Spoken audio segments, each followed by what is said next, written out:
Olá pessoal, salve Maria Santíssima, que o amor da Virgem Maria e a paz do nosso Senhor Jesus Cristo estejam com todos vocês. Como vocês podem ver, estou aqui no córrego, cerca de uns 15 minutos de casa.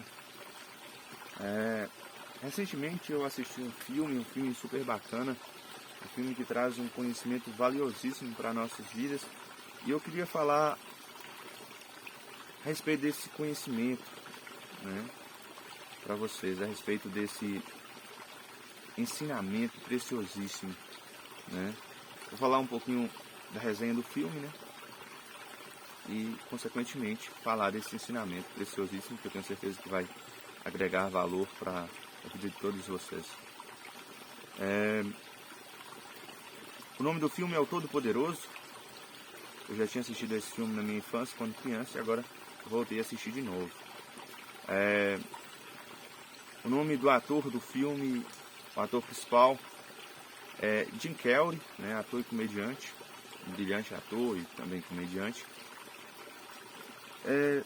Nesse filme, Jim Carrey interpreta o papel de Bruce Adam, né? Bruce Adam, né? É um jornalista com sua vida um pouco deturpada, né?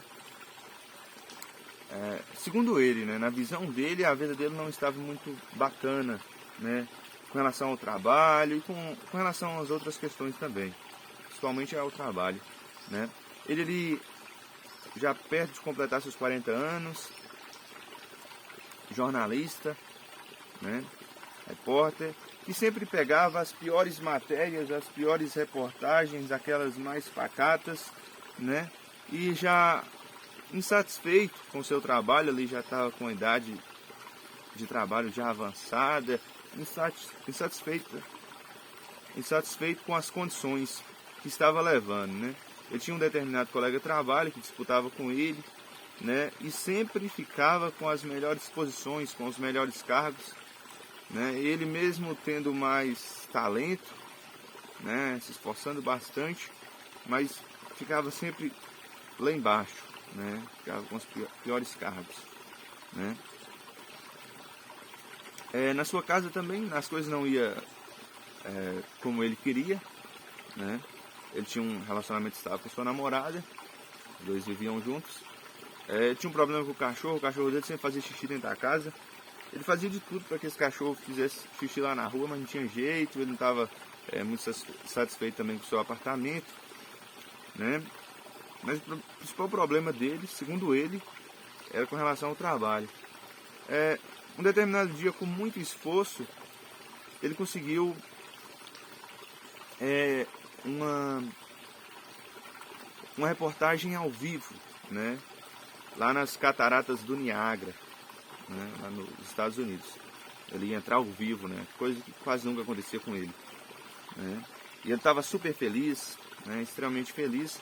Só que eu estava disputando, eu estava lutando arduamente para conseguir um determinado emprego num jornal lá, na mesma empresa que eu trabalhava, né, o de âncora, tipo o William Bonner, né, ocupar o cargo lá do jornal principal, né. E aí, quando ele entra ao vivo lá nas cataratas, né, ele vai entrevistar umas pessoas lá, vai falar sobre as cataratas do Niágara. Ele recebe a seguinte informação, que aquele colega que sempre disputava com ele recebeu o principal cargo lá, o de âncora, né, no jornal principal lá. Aí ele fica super triste, fica super decepcionado, né, porque não deu trabalho para ele, né. E aí no meio da reportagem ao vivo ele começa a fazer brincadeiras lá, falando coisas nada a ver do assunto que ele tinha de falar ali, né. E aí os telespectadores em casa ficam tudo confusos, sem saber o que o Bruce está fazendo de fato, né. Os colegas de trabalho dele também, né, e ele fica fazendo aquela brincadeira e o pessoal sem entender, né.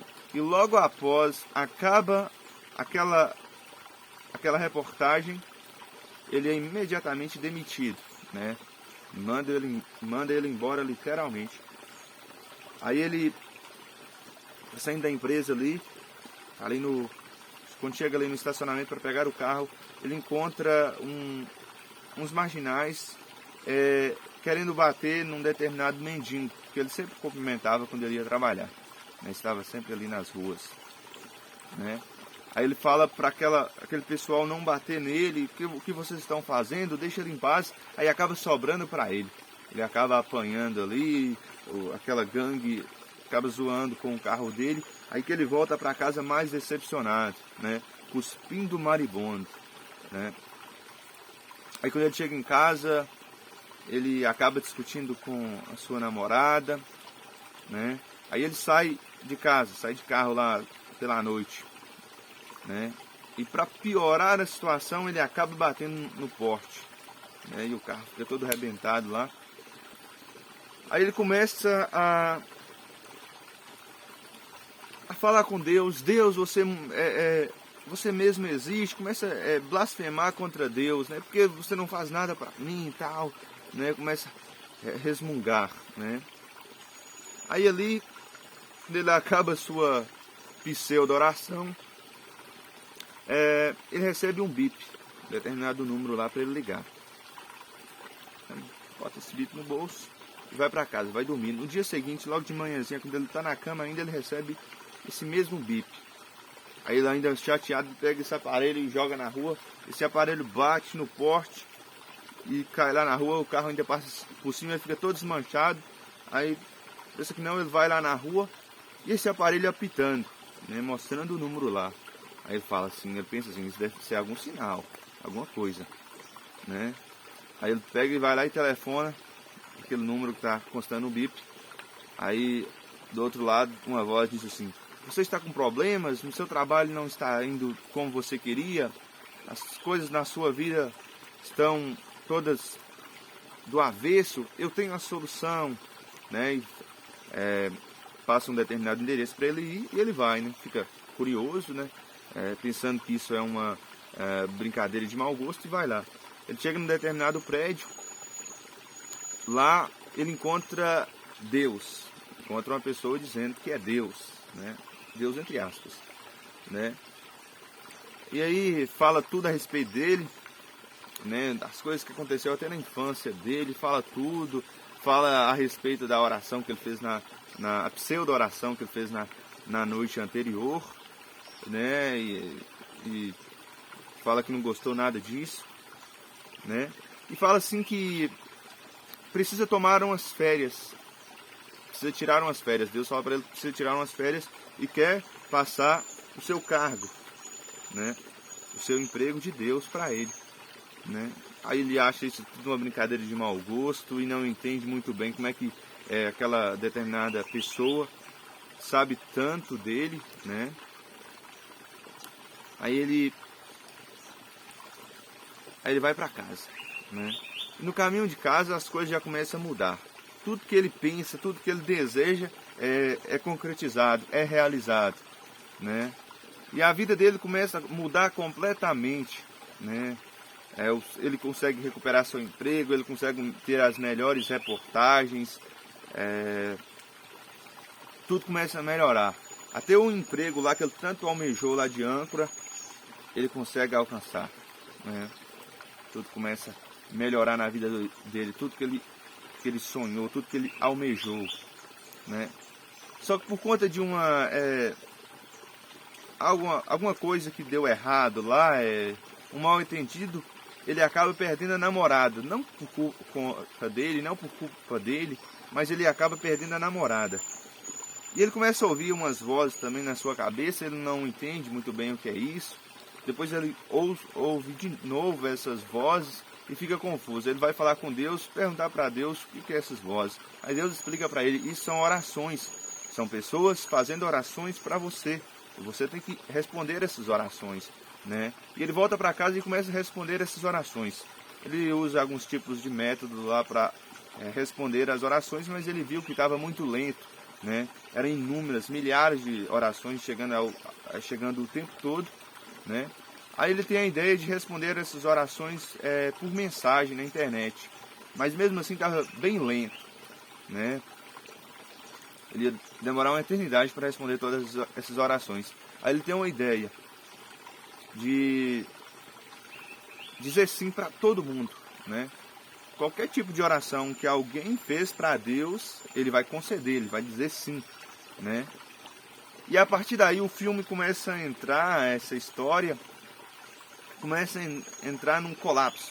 As coisas começam a bagunçar, já que ele disse sim para todo mundo, para todas aquelas pessoas que fizeram algum tipo de oração, né? Teve uma determinada mulher lá que pediu para emagrecer 21 quilos comendo rosquinhas e conseguiu.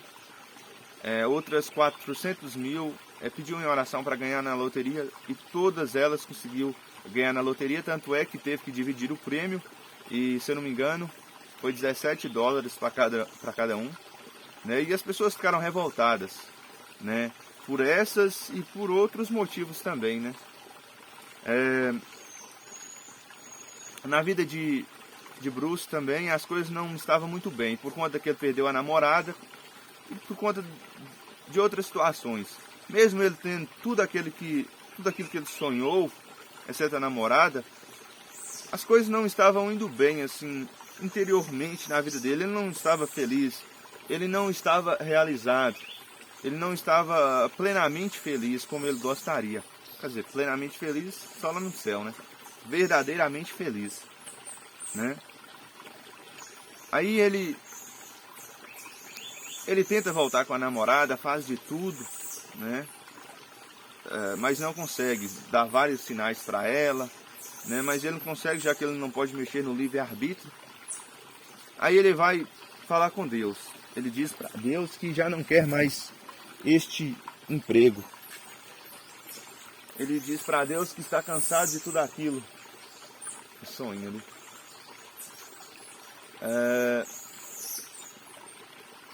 Ele diz para Deus que ele quer a sua vida de volta, que aquilo tudo não faz sentido.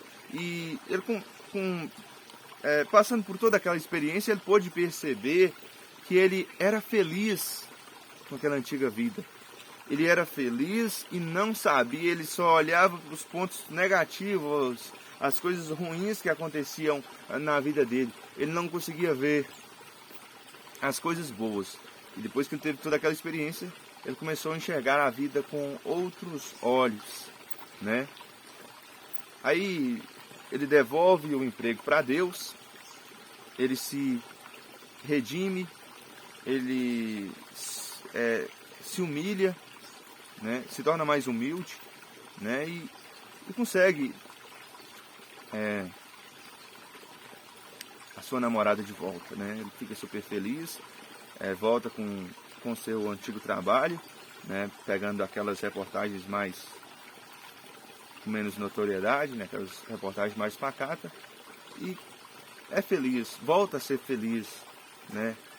Uma felicidade que ele não enxergava antes, né? E o grande ensinamento desse filme, gente, é essa questão aí, que as pessoas pediram oração a Deus e todas elas foram concedidas.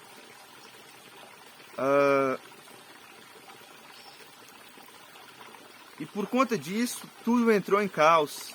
As pessoas estavam infelizes.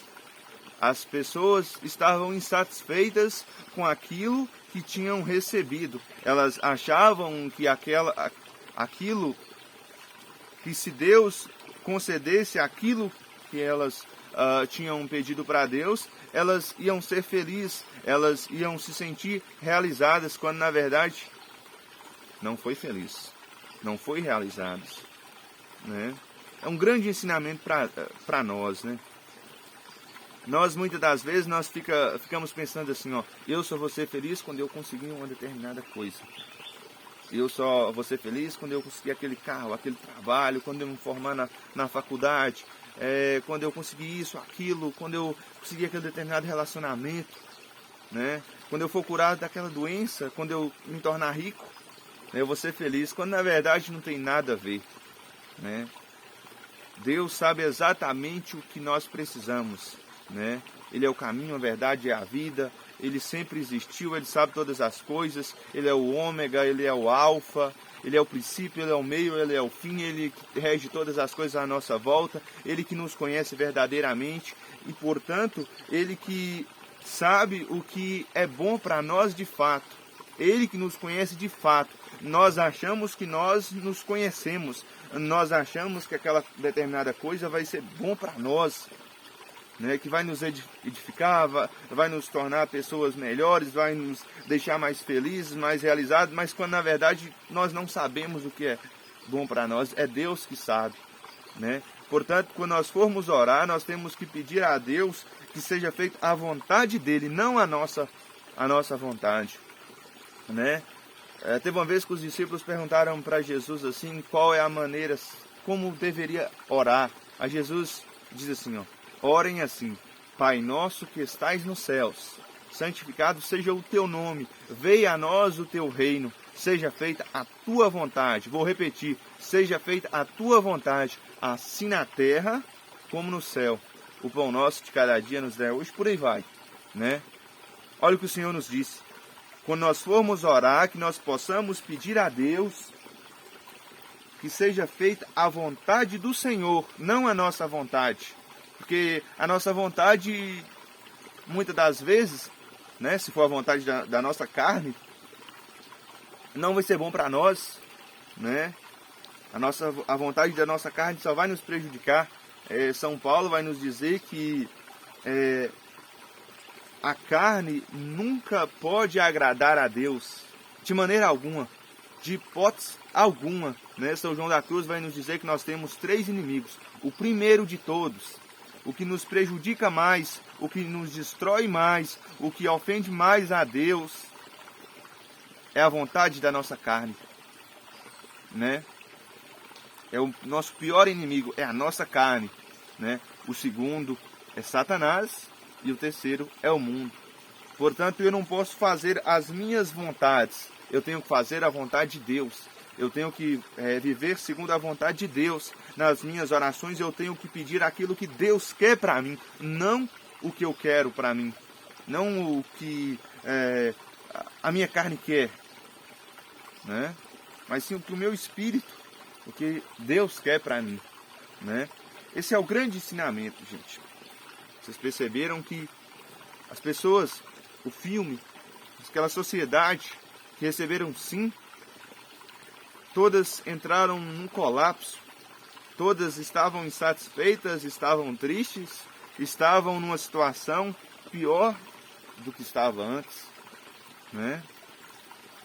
Veja bem, eu vou dar alguns exemplos para que vocês possam entender. Uma pessoa que almeja, que sonha, que pede a Deus saúde. Tem uma determinada enfermidade e está sempre pedindo a Deus para que possa ser curada, porque por conta daquela determinada doença ela está impossibilitada de fazer várias coisas que uma pessoa saudável pode fazer, né? E ela fica pensando assim, ó, eu só vou ser feliz quando eu poder fazer aquilo que uma pessoa saudável faz. Eu estou impossibilitado de fazer várias coisas, portanto eu não sou feliz, né? Aí, suponhamos que aquela pessoa é curada, né? Aí ela é curada, agora ela tem mais livre acesso para o mundo, né? Ela tem o poder de fazer o que quiser, digamos assim. Ela está mais solta no mundo, ela pode pecar mais, ela pode se desviar mais do caminho do Senhor, né? Porque agora ela tem saúde para dar e vender, ditado popular, né?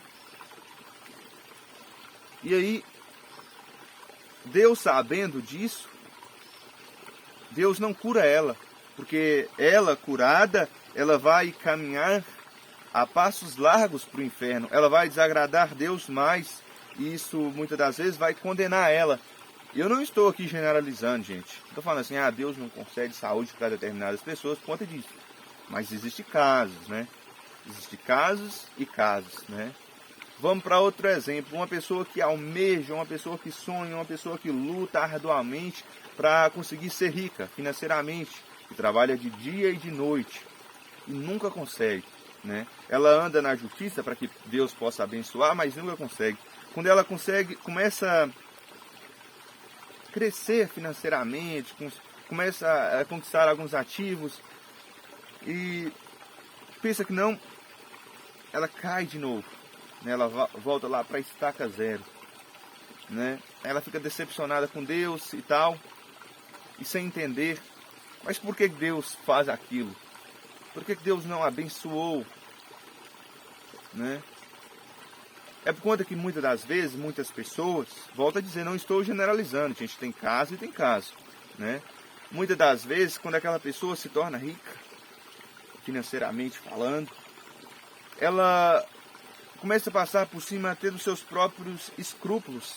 Ela começa a passar por cima das outras pessoas, ela acha que é mais importante do que aquelas outras pessoas que estão à volta dela, aquelas outras pessoas que têm uma classe social mais baixa, né? Conta que ela tem dinheiro, agora ela fica mais apoderada, né? E na pior das hipóteses, essa determinada pessoa começa a rejeitar a Deus, falando assim: eu não preciso mais de Deus. Se eu adoecer, eu posso procurar o melhor hospital. Eu tenho condição financeira, né? E acha que pode fazer o que bem entender, já que tem dinheiro, né? Ficar apoderado, né? Existe até um versículo bíblico, vou ver se está gravando aqui. Lá em Provérbios, no capítulo 30, no versículo do 8 ao 10, vai dizer assim, Salomão vai dizer assim, ó: afasta de mim a falsidade e a mentira, não me des nem riqueza nem pobreza, conceda-me apenas meu pedaço de pão, pois saciado, né? Saciado, o que quer dizer? Saciado rico, pois saciado poderei te rejeitar, dizendo: quem é Deus? Né? Quem é Javé? Ou na miséria, pobreza, chegarei a roubar ou profanar o nome do meu Senhor, né?